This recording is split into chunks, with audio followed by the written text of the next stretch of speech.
Chapter 3. We compare notes. We followed the cortege with our eyes until it was swiftly lost to sight in the misty wood, and the very sound of the hoofs and the wheels died away in the silent night air. Nothing remained to assure us that the adventure had not been an illusion of a moment but the young lady, who just at that moment opened her eyes. I could not see, for her face was turned from me, but she raised her head, evidently looking about her, and I heard a very sweet voice ask complainingly, "Where is Mamma?" Our good Madame Perrodon answered tenderly, and added some comfortable assurances. I then heard her ask, "Where am I? What is this place?" And after that she said, "I don't see the carriage. And Matska, where is she?" Madame answered all her questions in so far as she understood them, and gradually the young lady remembered how the misadventure came about, and was glad to hear that no one in, or in attendance on, the carriage was hurt. And on learning that her mamma had left her there, till her return in about 3 months, she wept. I was going to add my consolations to those of Madame Perrodon, when Mademoiselle de la Fontaine placed her hand upon my arm, saying, "Don't approach. One at a time is as much as she can at present converse with. A very little excitement would possibly overpower her now." As soon as she is comfortably in bed, I thought, I will run up to her room and see her. My father, in the meantime, had sent a servant on horseback for the physician, who lived about 2 leagues away, and a bedroom was being prepared for the young lady's reception. The stranger now rose, and leaning on Madame's arm, walked slowly over the drawbridge and into the castle gate. In the hall, servants waited to receive her, and she was conducted forthwith to her room. The room we usually sat in, as our drawing-room, is long, having 4 windows, that looked over the moat and drawbridge, upon the forest scene I have just described. It is furnished in old carved oak, with large carved cabinets, and the chairs are cushioned with crimson Utrecht velvet. The walls are covered with tapestry, and surrounded with great gold frames, the figures being as large as life, in ancient and very curious costume, and the subjects represented are hunting, hawking, and generally festive. It is not too stately to be extremely comfortable, and here we had our tea, for with his usual patriotic leanings he insisted that the national beverage should make its appearance regularly with our coffee and chocolate. We sat here this night, and with candles lighted, were talking over the adventure of the evening. Madame Perrodon and Mademoiselle de la Fontaine were both of our party. The young stranger had hardly lain down in her bed when she sank into a deep sleep, and those ladies had left her in the care of a servant. "How do you like our guest?" I asked as soon as Madame entered. "Tell me all about her." "I like her extremely," answered Madame. "She is, I almost think, the prettiest creature I ever saw, about your age and so gentle and nice. She is absolutely beautiful," threw in Mademoiselle, who had peeped for a moment into the stranger's room. "And such a sweet voice," added Madame Perrodon. "Did you remark a woman in the carriage, after it was set up again, who did not get out?" inquired Mademoiselle, "but only looked from the window?" "No, we had not seen her." Then she described a hideous black woman, with a sort of coloured turban on her head, and who was gazing all the time from the carriage window, nodding and grinning derisively towards the ladies, with gleaming eyes and large white eyeballs, and her teeth set as if in fury. "Did you remark what an ill-looking pack of men the servants were?" asked Madame. "Yes," said my father, who had just come in. "Ugly hang-dog-looking fellows if I ever beheld in my life. I hope they mayn't rob the poor lady in the forest. They are clever rogues, however. They got everything to rights in a minute. I dare say they are worn out with too long travelling, said Madame. Besides looking wicked, their faces were so strangely lean and dark and sullen. I am very curious, I own, but I dare say the young lady will tell you all about it tomorrow, if she is sufficiently recovered. I don't think she will, said my father, with a mysterious smile and a little nod of his head, as if he knew more about it than he cared to tell us. This made us all the more inquisitive as to what had passed between him and the lady in the black velvet, in the brief but earnest interview that had immediately preceded her departure. We were scarcely alone when I entreated him to tell me. He did not need much pressing. There is no particular reason why I should not tell you. She expressed a reluctance to trouble us with the care of her daughter, saying she was in delicate health and nervous, but not subject to any kind of seizure. She volunteered that, nor to any illusion, being, in fact, perfectly sane. How very odd to say all that, I interpolated. It was so unnecessary. At all events, it was said, he laughed, and as you wish to know all that passed, which was indeed very little, I'll tell you. She then said, I am making a long journey of vital importance. She emphasized the word, rapid and secret. I shall return for my child in 3 months. In the meantime, she will be silent as to who we are, whence we come, and whether we are travelling. That is all she said. She spoke very pure French. When she said the word secret, she paused for a few seconds, looking sternly, her eyes fixed on mine. I fancy she makes a great point of that. You saw how quickly she was gone. I hope I have not done a very foolish thing in taking charge of the young lady. For my part, I was delighted. I was longing to see and talk to her, and only waiting till the doctor should give me leave. You, who live in towns, can have no idea how great an event the introduction of a new friend is, in such a solitude as surrounded us. The doctor did not arrive till nearly 1 o'clock, but I could no more have gone to my bed and slept than I could have overtaken on foot the carriage in which the princess in black velvet had driven away. When the physician came down to the drawing-room, it was to report very favourably on his patient. She was now sitting up, her pulse quite regular, apparently perfectly well. She had sustained no injury, and the little shock to her nerves had passed away quite harmlessly.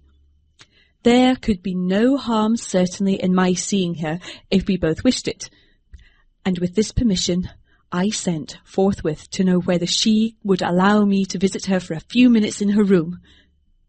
The servant returned immediately to say that she desired nothing more. You may be sure I was not long in availing myself of this permission. Our visitor lay in one of the handsomest rooms in the Schloss. It was, perhaps, a little stately. There was a sombre piece of tapestry opposite the foot of the bed, representing Cleopatra with her asps to her bosom, and other solemn classic scenes were displayed, a little faded, upon the other walls. But there was gold carving, and rich and varied colour enough in the other decorations of the room to more than redeem the gloom of the old tapestry. There were candles at the bedside. She was sitting up, her slender pretty figure enveloped in the soft silk dressing-gown, embroidered with flowers and lined with thick quilted silk, which her mother had thrown over her feet as she lay upon the ground. What was it that, as I reached the bedside and had just begun my little greeting, struck me dumb in a moment, and made me recoil a step or two from before her? I will tell you. I saw the very face which had visited me in my childhood at night, which remained so fixed in my memory, on which I had for so many years so often ruminated with horror when no one suspected of what I was thinking.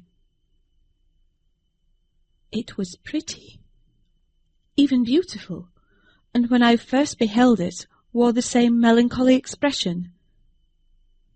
But this almost instantly lighted into a strange, fixed smile of recognition. There was a silence of fully a minute, and then at length she spoke. I could not. "How wonderful!" she exclaimed. 12 years ago I saw your face in a dream, and it has haunted me ever since." "Wonderful indeed," I repeated, overcoming with an effort the horror that had for a time suspended my utterances. 12 years ago, in vision or reality, I certainly saw you. I could not forget your face. It has remained before my eyes ever since." Her smile had softened. Whatever I had fancied strange in it was gone, and it and her dimpling cheeks were now delightfully pretty and intelligent. I felt reassured, and continued more in the vein which hospitality indicated to bid her welcome, and to tell her how much pleasure her accidental arrival had given us all, and especially what a happiness it was to me. I took her hand as I spoke. I was a little shy, as lonely people are, but the situation made me eloquent and even bold. She pressed my hand. She laid hers upon it, and her eyes glowed as, looking hastily into mine, she smiled again and blushed. She answered my welcome very prettily. I sat down beside her, still wondering, and she said, "I must tell you my vision about you. It is so very strange that you and I should have had each of the other so vivid a dream, that each should have seen I you, and you me, looking as we do now, when of course we were both mere children.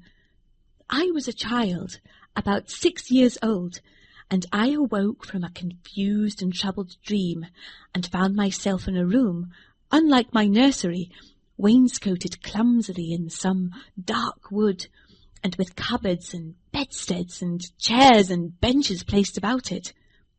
The beds were, I thought, all empty, and the room itself without anyone but myself in it.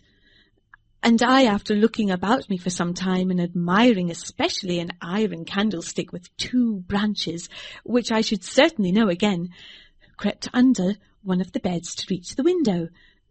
But as I got from under the bed, I heard someone crying, and looking up while I was still upon my knees, I saw you, most assuredly you, as I see you now, a beautiful young lady with golden hair and large blue eyes and lips, your lips, you as you are here.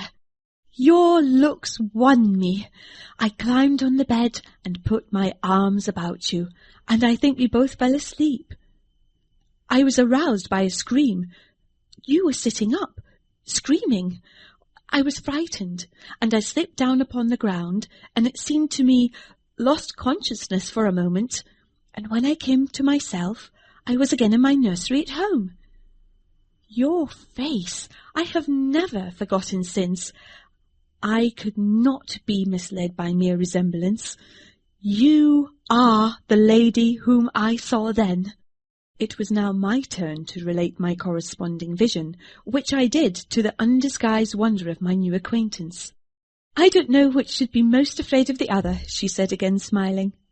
If you were less pretty, I think I should be very much afraid of you. But being as you are, and you and I both so young, I feel only that I have made your acquaintance 12 years ago, and have already a right to your intimacy. At all events, it does seem as if we were destined from our earliest childhood to be friends. I wonder whether you feel as strangely drawn towards me as I do to you. I have never had a friend. Shall I find one now? She sighed, and her fine dark eyes gazed passionately on me. Now the truth is, I felt rather unaccountably towards the beautiful stranger. I did feel, as she said, drawn towards her, but there was also something of repulsion. In this ambiguous feeling, however, the sense of attraction immensely prevailed. She interested me, and won me. She was so beautiful and so indescribably engaging. I perceived now something of languor and exhaustion stealing over her, and hastened to bid her good night. "The doctor thinks," I added, "that you ought to have a maid to sit up with you tonight. One of ours is waiting, and you will find her a very useful and quiet creature." "How kind of you, but I could not sleep. I never could with an attendant in my room. I shan't require any assistance. And shall I confess my weakness? I am haunted with the terror of robbers. Our house was robbed once and 2 servants murdered, so I always lock my door. It has become a habit. And you look so kind. I know you will forgive me. I see there is a key in the lock." She held me close in her pretty arms for a moment and whispered in my ear, "Good night, darling. It is very hard to part with you, but good night. Tomorrow, but not early, I shall see you again." She sank back on the pillow with a sigh, and her fine eyes followed me with a fond and melancholy gaze, and she murmured again, "Good night, dear friend." Young people like and even love on impulse. I was flattered by the evident though as yet undeserved fondness she showed me. I liked the confidence with which she at once received me. She was determined that we should be very near friends.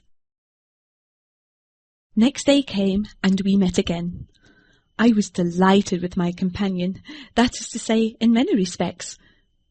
Her looks lost nothing in daylight. She was certainly the most beautiful creature I had ever seen, and the unpleasant remembrance of the face presented in my early dream had lost the effect of the first unexpected recognition. She confessed that she had experienced a similar shock on seeing me, and precisely the same faint antipathy that had mingled with my admiration of her. We now laughed together over our momentary horrors.